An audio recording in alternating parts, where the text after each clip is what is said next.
to the attendees, to the growth and development of our children, the Hmong children. Every day, we are redefining what the Hmong community is and what it's capable of doing. Just in 2018 alone, 3 more lawyers of Hmong descent were elevated to the bench, and that is historic. To think that less than 10 years ago, we had no Hmong judges. Additionally, there were 4 newly elected Minnesota House members. And because of that large growth of Hmong elected officials in Minnesota, they were able to form the Asian Pacific Caucus. That is a huge improvement and progress for the Asian community in Minnesota. And we have more and more Hmong Americans returning to Laos and Thailand to give back by providing books and school supplies and teaching Hmong children in those countries. People like Mader Lor and Maider Yang from Wisconsin, just to name a few. No other time in history have we seen such an impact of technology in our lives, and the Hmong community is no exception to this advancement, as witnessed by the many grandmas and grandpas who use cell phones to communicate with their loved ones in Laos and Thailand, witnessed by the many YouTube videos uploaded to YouTube for the enjoyment and education of so many Hmong members. News can travel as quickly as the Wi-Fi available to us. The evolution of the Hmong identity is so abundantly clear, especially during times like Hmong New Year celebrations. From the trending fashions to the quality of the programming, Hmong people have progressed. What all of this highlights for us is that accomplishments, progress, and changes are certain. But how does one prepare for that, especially Hmong Americans? The time-tested and true answer is education, both formal and informal education. Like most of you, I come from a refugee family. As such, a formal education was critical to my success. Sometimes you just don't know what you don't know. And when your parents also don't know any better, a formal education is the only key.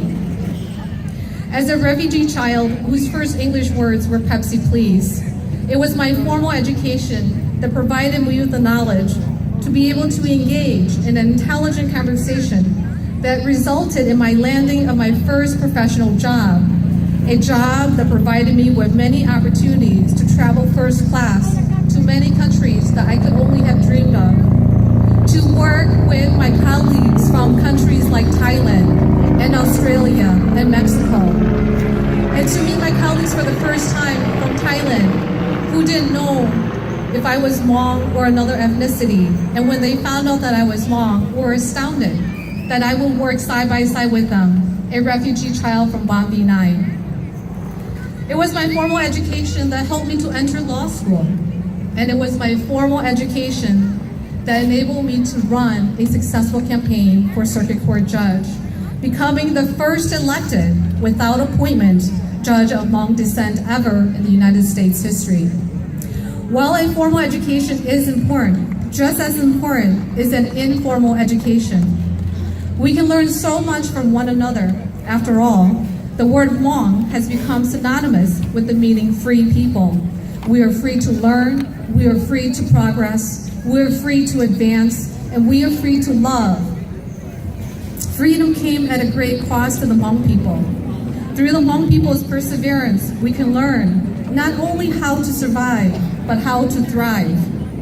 From the Hmong people's sacrifices, we can learn resourcefulness and ingenuity.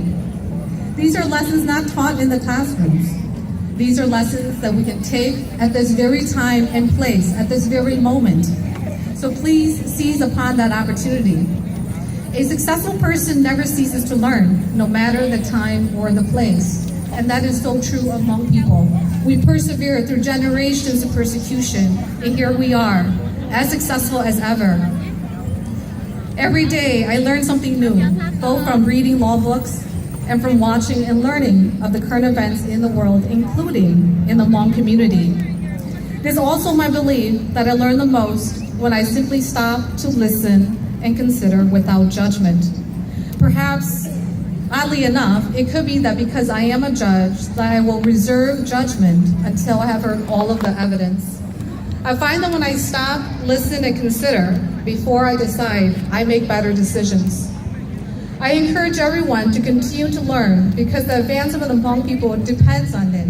Our livelihood, our success, our children's future depend on our willingness and ability to learn from one another, both in a formal and informal setting. So again, take this opportunity to learn from one another and to share your wealth and your knowledge. Thank you.